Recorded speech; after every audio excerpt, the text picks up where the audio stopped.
felicitar a Ángeles, a la diputada María de los Ángeles Huerta, a mi compañero de muchos años, Benjamín Robles, siempre activo, siempre proponiendo, y a todos los organizadores, a todos los participantes, a quienes nos están viendo y escuchando a través de las redes. Me parece muy oportuno la reflexión que plantean Benjamín y Ángeles, porque veníamos, a ver, que no se nos olvide, México viene de una revolución en las urnas en julio del 18. Y el presidente de la República, desde el principio, tomó el mandato de cambio de la gente, no solo como un cambio del sistema político, sino también del modelo económico. ¿Por qué? Porque tenemos un aprendizaje como país. En el año 2000, que supuestamente tuvimos un cambio, yo recuerdo que le preguntaron al presidente Fox si iba a cambiar el modelo económico. Y dijo, no, no se puede cambiar de caballo a la mitad del río. Y las cosas siguieron igual. Un modelo económico conocido como neoliberal, pero sobre todo con el eje de la corrupción como centro gravitacional. Las complicidades y corrupción, negocios al amparo del poder, privatizaciones. Y ahí no se cambió absolutamente nada. Entonces, no hubo cambio como tal. Entonces, el presidente López Obrador, desde el principio dijo, es cambio de régimen político y cambio de modelo económico. Y toda la agenda legislativa ha ido en ese sentido. Hemos aprobado cambios a la Constitución para fortalecer nuestra democracia participativa. El sueño de López Obrador, un demócrata que luchó 20 años por ser presidente de México, por la vía de las instituciones, por la vía de los partidos políticos, fundó un partido político para ganar la elección presidencial después de el fraude de 2006 y de la elección tan controvertida de 2012, funda un partido, un movimiento que gana la presidencia de la República por la vía pacífica, democrática y legal. Y desde el primer discurso que da como presidente electo, dijo, vamos hacia una auténtica democracia, vamos a darle más poder al pueblo, que la gente decida. Por eso tenemos la revocación de mandato, por eso tenemos la consulta popular, por eso tenemos ahí en puerta ya quitarle el fuero al presidente de la República, por eso le quitó al presidente de la República la facultad de condonar impuestos y se fortalece la vía democrática. Ahora, en la parte económica, la estrategia es cambiar el modelo para ir construyendo un estado de bienestar. Ahora, ¿cuáles son los pasos para la construcción de ese estado de bienestar? Primero, llegar a poner orden, combatir la corrupción, erradicar la corrupción y la austeridad republicana. Que la austeridad republicana la podríamos frasear como una profunda reforma al gasto público, porque en México gastamos muy mal, somos muy ineficientes en el gasto público, el valor agregado que genera el gasto público en prácticamente todos los sectores de la economía es negativo, cercano a cero, porque buena parte del gasto se va por el caño de la corrupción o del despilfarro. Entonces, poner orden es una profunda reforma al gasto público, reorientarlo hacia lo que verdaderamente importa, hacia inversión en la gente e inversión en infraestructura. Eso ha sido el eje hasta ahora, es el tema de la austeridad, no porque es un tema de moda o porque a la gente le gusta, no, porque tiene que haber eficacia en el uso de los recursos públicos y estos tienen que ir a donde verdaderamente importa, no financiar una burocracia dorada o que se vaya eh, por la corrupción o el despilfarro. Entonces, una vez que se tiene un gobierno más ligero, más eficaz, austero. Entonces, se pudo incrementar de manera histórica la inversión social, los programas de adultos mayores. Hay 8 millones de adultos mayores que tienen su pensión. Hay 11 millones de becarios en el país. Se dice fácil, pero es una cifra muy importante. 3 millones de campesinos que están en los programas de apoyo, 1 millón de personas con apoyos para la discapacidad. En fin, se llega a 18 millones de hogares, de 32 tienen un programa. Y ahora en esta crisis, bueno, con los créditos que se están dando, se va a llegar a 25 millones de hogares. Habíamos hecho ya la reforma constitucional para que esos programas sociales se quedaran como derechos establecidos, no como un programa nada más de gobierno, sino como un derecho social universal. Y además, con un paso muy importante, que fue los servicios de salud universales y gratuitos para todos. Un paso que ningún gobierno se había atrevido a dar en muchos años, en muchas décadas. Yo creo que es la reforma en materia de derechos sociales más importante desde que se creó el Instituto Mexicano del Seguro Social, del IMSS. De ese tamaño es el paso que se dio. Ya, bueno, estábamos en eso y se atraviesa la emergencia económica, que es una crisis inédita, sin precedentes, porque no falló el gobierno, no fallaron las empresas, no fallaron los reguladores, no fallaron los mercados, cayó la emergencia sanitaria, cuando no la esperábamos. Entonces tienes una crisis de oferta, tienes una crisis de demanda, y la pregunta en México y en todo el mundo es, ¿cómo deben de responder los gobiernos? ¿Qué deben de hacer los gobiernos?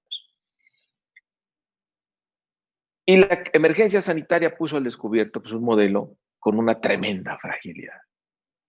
El modelo neoliberal en todo el mundo basado en unos cuantos ganadores. En el momento en que entra la emergencia, se ve la fragilidad del mismo. Entonces, no nos extraña que los grupos que siempre fueron favorecidos, los que siempre argumentaban que el Estado deberíamos reducirlo al mínimo, que no debería participar, que el papel del Estado en la economía era ser nada más un regulador sin interferir en la actividad privada, que es la que genera riqueza, ahora reclama una participación masiva de rescate del gobierno. El presidente de la República tiene claro una cosa, bueno, ¿qué es lo que le toca hacer al gobierno? Y algo que decía el otro día el economista Stiglitz es que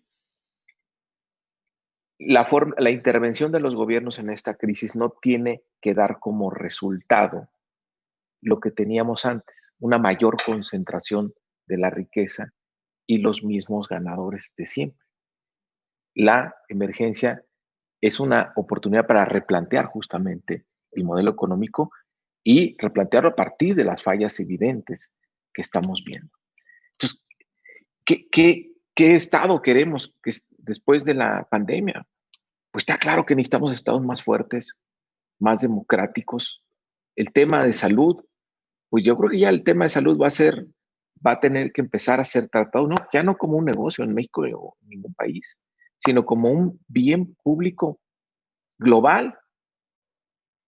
Y los servicios de salud de los países pues, tienen que ser fuertes, tienen que ser universales, tienen que dar cobertura. Me parece que el tema de la salud va a ser tratado muy diferente de aquí en adelante. Bueno,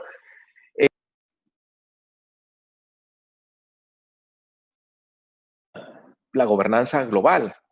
El otro día Pepe Mujica decía que si los seres humanos estamos llegando ya al límite de esta gobernanza global, tiene que surgir un nuevo multilateralismo. Es una oportunidad para Latinoamérica, esa integración, ese sueño que por tantos años hemos pospuesto. Tiene que haber una relación diferente también, creo yo, en bloque, como América Latina, con China. Y todo esto pues, es lo que va a cambiar. Y por último, nada más decir un comentario. En México, el presidente había tomado la decisión de cambiar el modelo económico. Y el que se atraviese esta crisis no puede desviarnos de eso. Ahora, él está en una apuesta muy importante, que la manera de mantener, digamos, la demanda agregada sea inyectando abajo los recursos, a la gente que más lo necesita, a la gente más vulnerable. Ayer nos decía la secretaria del Trabajo que serán en total más de 4 millones de créditos, que es una inyección de recursos abajo, además de la inversión social que ya se tiene a través de los programas. A los adultos mayores se les adelantó la pensión, en fin, se llegará a una cobertura a 25 millones de hogares de 32. Y esto junto con las otras medidas que se han tomado, que no hay que subestimarlas, como lo que hizo la Secretaría de Hacienda para que la banca pudiera entrar en esta especie de moratoria de 6 meses de no pago de interés y de capital para que no se contamine el sistema financiero con la crisis, el manejo que ha tenido el Banco de México, donde el gobierno mexicano ha respetado su autonomía, comprando coberturas para evitar la salida de reservas internacionales, el hecho también de mantener la inversión pública, pues la inversión pública es el gasto contracíclico por excelencia. Y ahí que hay una enorme contradicción de sectores que piden que se cancelen los proyectos del gobierno, cuando le deberíamos pedir que los acelere, porque es justo lo que genera actividad económica. Entonces, con esto termino, es la forma de enfrentar la crisis. Mucha gente ha pedido, ¿por qué el gobierno no se endeuda? ¿Por qué no toma deuda? Hay restricciones naturales al endeudamiento en México, que son los ingresos tributarios. Tenemos bajísimos ingresos tributarios.